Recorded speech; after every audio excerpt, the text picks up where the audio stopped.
bakit po tayo nakakaranas ng rotating brownouts? Ngayon pa, super init po. Talagang nakakakonsumi po pag tayo po ay napuputulan at saka, hindi man napuputulan dahil nga naputulan dahil hindi ka nagbayad. Pag tayo ay nakakaranas ng brownout, ano po ang nangyari? Well, unang-una po, salamat po doon sa inyong paglilinaw. Pero nung nakaraan pong linggo lang yon, natapos na po natin yung dapat isaayos.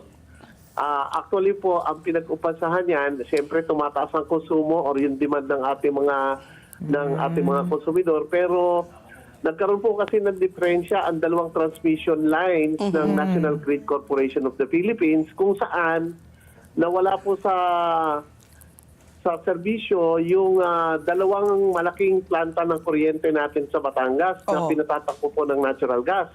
Ang total capacity po ng natural gas facilities natin ngayon ay 2,462 megawatts. Ilan? Nakagyak na wala 2,000? sa serbisyo. Okay. So kahit po naibalik na nila yung serbisyo ng transmission facilities dahil biglaan ang pag-shutdown ng ating mga planta, hindi po kagad nakabalik sa serbisyo. Kahit po inumpisahan kagad nilang makabalik na, hindi kagad nakabalik at dahil kailangan nilang testingin na walang nasira dahil dun sa biglaang shutdown. Pangalawa, meron pa pong karagdagang mga power plants na bumigay din, yung ating Masinloc at saka yung GNPD, pero madali lang po yun. Within the same day po, nakabalik na sila.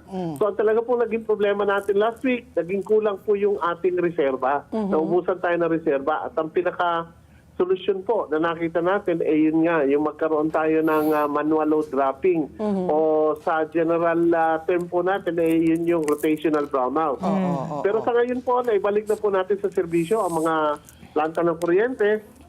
Higit pa po sa sufisyente ang supply natin ng kuryente sa Luzon. Halimbawa, kagaya po ngayong araw na to, ang demand po natin ay aabot ng 12,785 megawatts, pero ang supply natin, ang capacity po natin ay umaabot sa higit sa 18,000 megawatts. Wow. So wala na po tayong problema sa Luzon.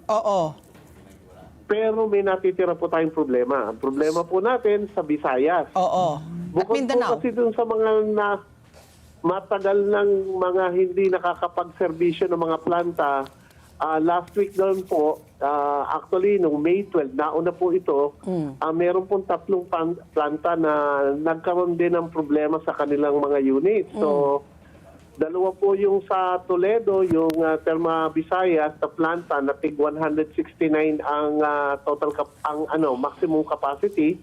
Ang nominal capacity nila is 150 megawatts, so 300 megawatts kagad na nawala sa Cebu, plus another 150 megawatts po na nandun sa Panay. Ito naman po yung Panay Energy Development Corporation.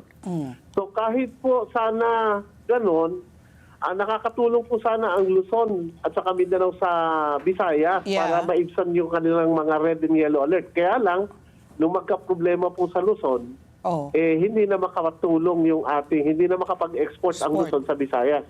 Kaya pati po ang Visayas ay nagkaroon ng red and yellow alert. Correct. Sa ngayon po, ang Visayas ay nasa yellow alert pa dahil nga po doon sa 3 malalaking planta na naka-off pa. Pero hindi po natin inaasahan na magkakaroon pa ng rotational brownout dahil nakakatulong na po. Balik na po ng pag-export ang Luzon at patuloy naman po ang pag-export ng Mindanao sa Visayas. Okay.